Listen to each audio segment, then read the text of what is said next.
Dolphins fans, hit that sub button. Help us get to 20,000 subscribers. The more subs equals more videos. It's really about as simple as that. So before I get into today's free agency show, hit that big red button underneath this video and subscribe.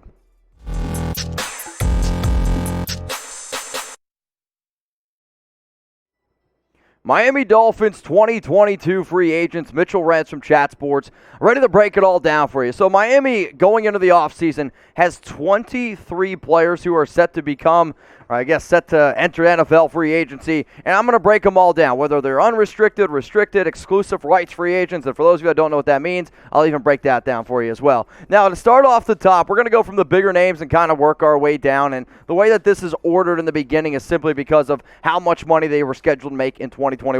Will Fuller, Emmanuel Ogbah, Jacoby Brissett, Philip Lindsay. Now, Brissett, more of a backup quarterback, curious to see if he ends up coming back. Philip Lindsay, again, he had good runs here and there, but if I'm Miami, I'm going to try to go ahead and invest in the running back position. Now, the two players I'm going to focus on out of this list here, first up is Will Fuller. Let's face it.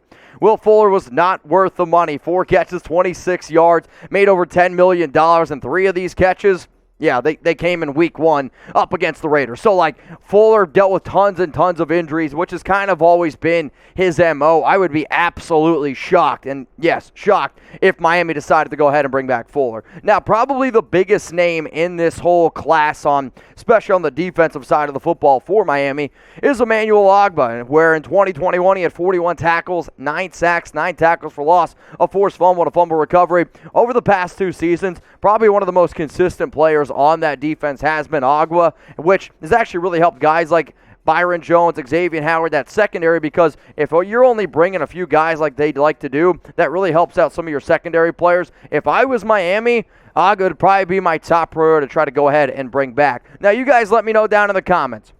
If you can only re-sign one player out of the 23 free agents that I am about to bring up, who should it be? On the defensive side of the football, it's Emmanuel Ogbah. On the offensive side of the football, it's probably going to end up going ahead and being Mike Gesicki. Speaking of Mike Gesicki, he's on the next list here of some guys. You got Justin Coleman in the cornerback spot, Elandon Roberts, Malcolm Brown. I'm sorry, as soon as they ended up bringing him in, I was like, man, they're going to go ahead and regret that. I'm going to concentrate, though, on Gesicki because I really, truly believe Dolphin fans know how special he is. And for those of you that maybe aren't Dolphin fans or just tuning into the show for the very first time, if you look at just overall talent, 6'6", 250 pounds, his ability to be able to catch the football, I really truly believe he is a top 5 receiving tight end in the league. Now, can he get better as a blocker? Absolutely. But when you just look at the numbers, only 2 touchdowns, 780 yards, 73 grabs.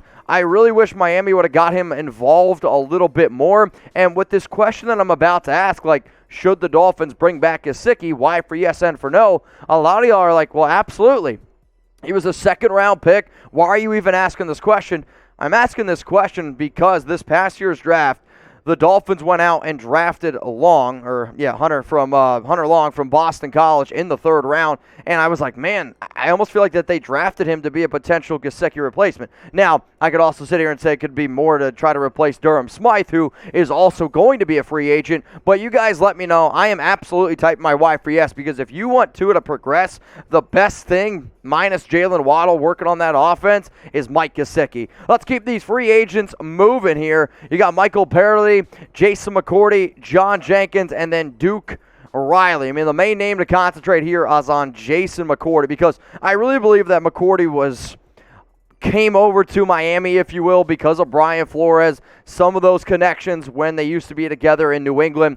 Unfortunately, I would be very surprised if McCourty does decide to come back to Miami for the simple fact of Brian Flores isn't going to be the head coach anymore. You're also trying to get some of your younger players like a Javon Holland more adapted. I do think Miami decides to spend some heavy draft capital and maybe in the safety position or just going outside a safety.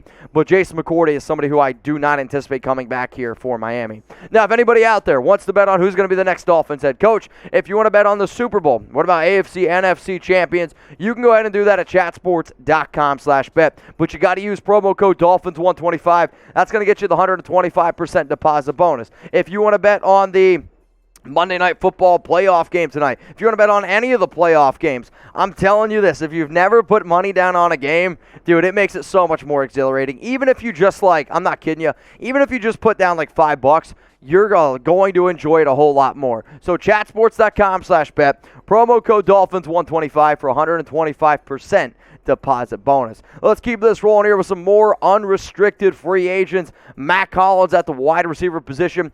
Definitely a little bit more of a depth guy, though I could see guys like Mack Hollins not coming back, especially we'll see what the health is of a Lynn Bowden Jr., what that's looking like. Brennan Scarlett, Greg, and then Durham Smythe. And when you look about Durham Smythe, I like Smythe. He is a good player. He's a hard-working guy, a good run-blocking tight end. And if your decision is to keep Gesicki, I actually think then you also kind of have to look into the idea of keeping Smythe. Though, maybe then try to go ahead and just say, you know what, we're going to trust Hunter Long. He can then go ahead take over for Smythe. Now we got some more, right? We got 6 more guys to go ahead and break down here. Nik Needham, who I know is a big-time fan favorite. Now what you guys are about to see is restricted free agent, and then exclusive rights free agent. Trill Williams, Elijah Campbell. I mean, the top name on this one here is easily, and I mean easily Nik Needham. From top to bottom, no doubt about it. He would definitely be a guy that I could see the Dolphins trying to say, you know what, he's important for our secondary depth. He's also a good special teams player. You go ahead and bring him back. Now, if you guys are wondering what exactly is an exclusive rights free agent, I'm just going to go down and look at my notes right here. So I got any player with fewer than 3 accrued seasons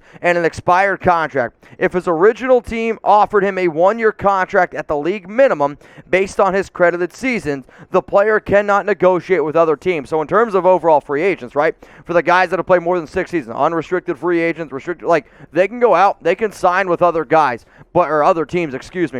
And an exclusive rights free agent is if Miami's hey, 1 year at the very minimum, you can't go anywhere. You have to then, unfortunately, stay, or unless the team's you know what, we're willing to pay you a little bit more money. It's kind of a wishy-washy thing, but that's the difference between exclusive rights and just regular free agents. Now, the last 3 names here. Preston Williams, a big-time 6'5" receiver who I was hoping to get a little bit more out of him this year. This is definitely going to be a player where I could see Miami trying to go ahead and bring him back, especially if they decide to move on from somebody like Devontae Parker. He's going to be popping up in a lot of trade rumors. Sam McGlavin, I love Sam McGlavin. He's a hard-working dude, but unfortunately, I don't know if that's going to work out. And then Salvon Ahmed, it depends who you go out and get in the draft. It depends who you go out and sign in free agency. Now, after seeing those restricted and seeing those exclusive rights free agents, who should be the top guy that Miami needs to be you know what? We need to go ahead and bring this guy in. Let me know down in the comment section who is the top restricted and exclusive rights free agent that Miami should go ahead and bring back.